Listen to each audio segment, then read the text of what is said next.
warahmatullahi wabarakatuh. Perkenalkan, nama saya Wardiana, mahasiswa PPG dalam Jabatan Pendidikan Agama Islam. Angkatan kedua tahun 2023 di LPTK IAIN Hoksmawe. Pada hari ini, Jumat tanggal 1 Desember 2023 akan melaksanakan uji kinerja atau UKI. Uji kinerja akan saya laksanakan di SD Negeri Jurong Pande. Selamat menyaksikan.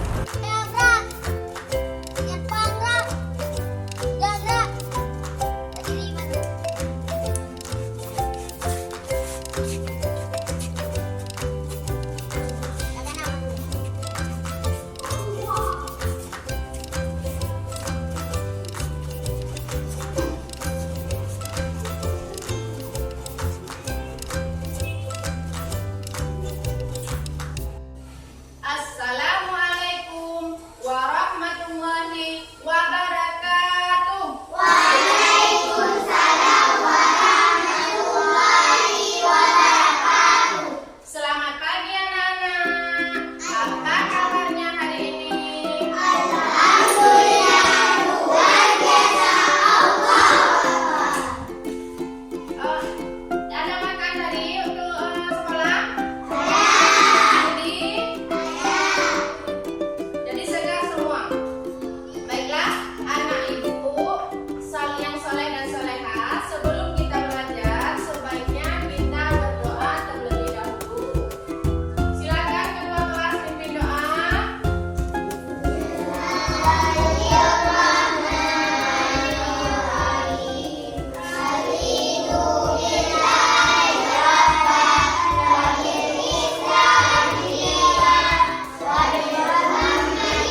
membaca basmalah bersama-sama.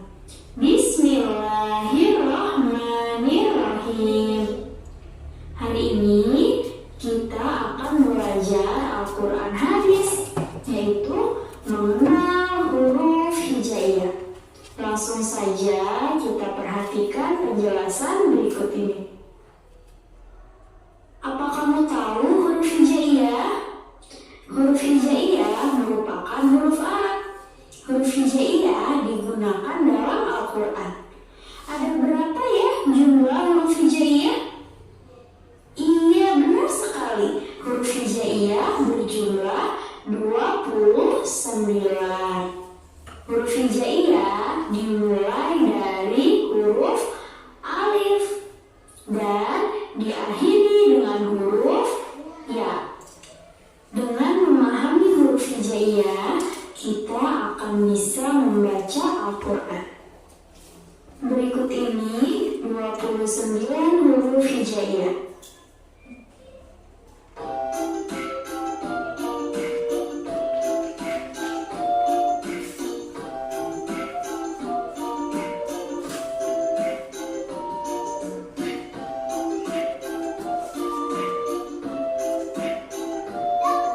Mengenal tanda baca huruf hijaiyah. Jumlah tanda baca huruf hijaiyah ada 8 yang akan kita pelajari di semester ganjil ini, yaitu 3. Ada tanda baca fathah, kasrah, dan tanda baca dhamma. Tanda baca fathah berbentuk seperti ini. Tanda baca fathah menghasilkan bunyi A. Nah, ini huruf hijaiyah alif. Jika diberi tanda baca fathah, kita bacanya A. Tanda baca kasrah. Tanda baca kasrah berbentuk seperti ini. Tanda baca kasrah menghasilkan bunyi I. Huruf alif jika diberi tanda baca kasrah, dibacanya menjadi I. Tanda baca dhamma. Tanda baca dhamma berbentuk seperti ini. Tanda baca dhamma menghasilkan bunyi U. Nah, huruf alif jika diberi tanda baca dhamma, dibacanya U. Nah, materinya cukup sampai di sini dulu ya. Bagaimana? Apa kalian sudah paham? Setelah menyimak video yang tadi, kalian sudah paham kan tentang huruf hijaiyah? Sudah. Tentang harakat huruf hijaiyah paham nggak? Paham. Oh, apa itu huruf hijaiyah? Siapa tahu? Yang dibaca dalam Quran. Bagus sekali. Tepuk tangan dulu untuk tepuk tangan. Wah, kan? Apa huruf hijaiyah? Huruf yang dibaca. Oh ya, huruf yang digunakan di dalam Al-Quran dimulai dari alif diakhiri dengan huruf ya.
Setiap kelompok maju ke depan. Siapa duluan? Kelompok 1. Kelompok 1 silakan maju.